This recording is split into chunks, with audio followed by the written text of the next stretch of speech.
lila-lila tubuh cita-cita paling jantan ku guru. Naon salahna ibu milih jantan guru? Sabab abdi hoyong ngabagi ilmu jeung ngabantu murid supaya janten jalma anu sukses boh dunya boh akhirat.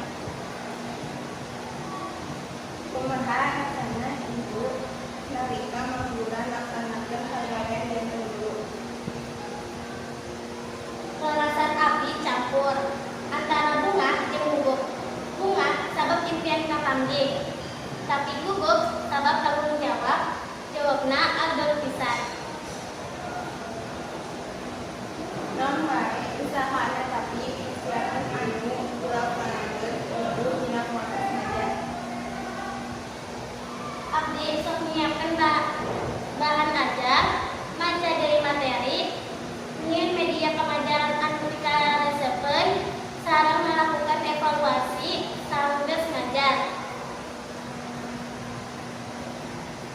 Kumaha kemampuan rata-rata ibu dina ngartos materi anu disampaikan? Kamampuhanana rupa-rupa aya nu gancang, hartos, aya oge anu teu dijelaskeun sababaraha kali, tapi sadayana ngagaduhan semangat diajar anu sae.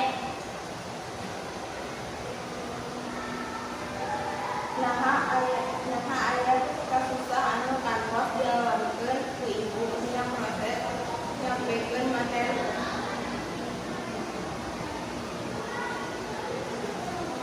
Aya utamina nalika murid kurang fokus atanapi nalika fasilitas teu lengkep, tapi abdi sok milarian carasa jansakan murid tiasa kantos.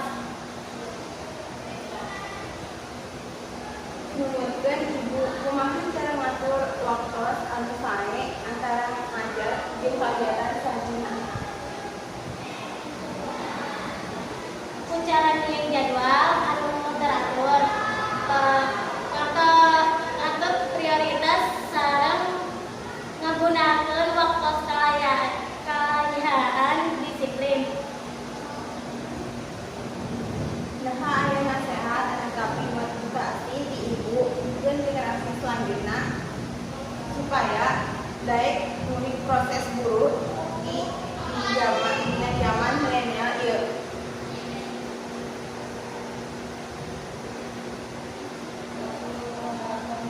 Aya upaya ulasieun janten guru. Profesi guru teh mulia pisan sabab janten jalan pikeun ngawangun masa depan bangsa. Ngajar teh sanes ngan ukur padangelan, tapi pangabdian.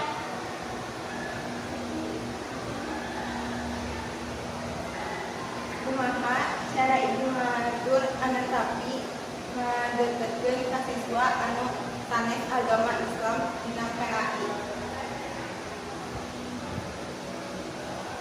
Abdi ngadeuketan kalayan hormat jeung lemah lembut, ngajelaskeun materi kalayan umum sarta henteu maksa.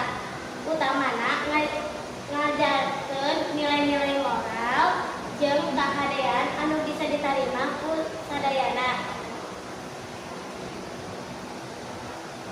Naon pesan ti ibu kanggo mononoan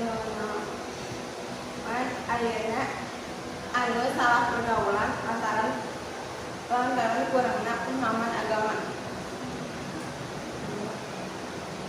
Anak-anak ibu zaman ayeuna tinu goda, tapi hidup kudu ingat agama teh kompas menunjukkeun arah nu bener.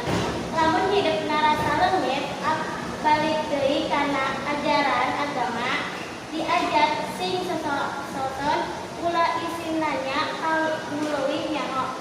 Pilih babaturan nu bener, nu milih silih mutan dina kahadean ingat panyerupan teh pilihan hidup ayeuna bakal nguntungkeun saha hidup di mangsa nu bakal datang. Sing ati-ati dina pergaulan. jaga diri.